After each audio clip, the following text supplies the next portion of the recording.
Masyarakat Indonesia sebelum Islam datang. Masyarakat Indonesia sebelum Islam datang banyak menganut agama Hindu dan Buddha. Kondisi ekonomi, kondisi wilayah Indonesia beragam, maka profesinya sesuai dengan daerahnya.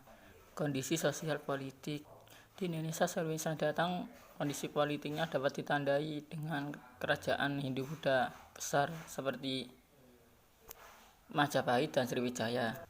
Kondisi agama dengan kepercayaan, sebagian besar masyarakat Indonesia menganut agama Hindu dan Buddha.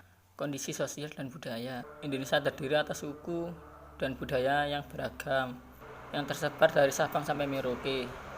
Masuknya Islam ke Indonesia sangat beragam, berikut penjelasannya. Islam masuk ke Indonesia bisa jadi dari perdagangan, persaudaraan muslim, pendidikan, seni budaya, tasawuf, dan pendiri kesultanan. Maksudnya Islam ke Indonesia beragam dan memunculkan teori-teori sebagai berikut.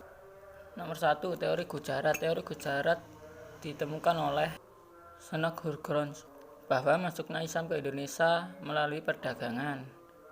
Teori kedua, teori Tiongkok. Teori Tiongkok mengatakan bahwa masuknya Islam ke Indonesia, khususnya Pulau Jawa, berasal dari perantau Tiongkok. Teori ketiga, teori Persia. Teori Persia di Indonesia merupakan teori P.A. Hossein Dadaringrat. Teori ini memiliki kesamaan dengan teori Gujarat dan teori Mekah sebagai berikut. Ditemukannya makam Maulana Malik Ibrahim pada tahun 1419 Masehi. Adanya perkampungan Lera. C. Peringatan 10 Muharram.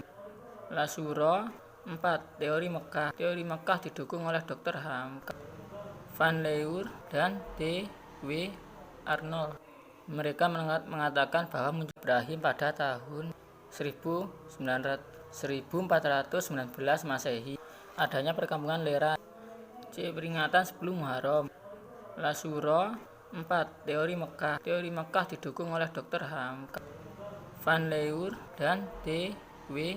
Arnold. Mereka mengatakan bahwa munculnya Islam di Indonesia jauh dari abad 13 karena dalam abad tersebut sudah berdiri politik Islam. A. Pada abad ke-7 yaitu tahun 674 Masehi di pantai barat Sumatera sudah terdapat perkampungan Islam. B. Kerajaan Samudra Pasai menganut aliran mazhab Syafi'i.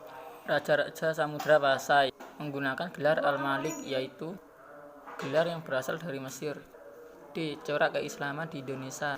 Sama-sama menganut Islam sebagai agama, corak keislaman di Indonesia dengan di Arab memiliki perbedaan sebagai berikut.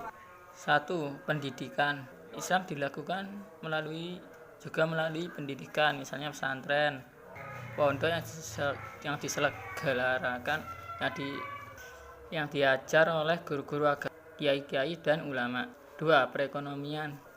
Dalam status ekonomi, para pedagang muslim memiliki status sosial yang lebih baik, terutama pribumi.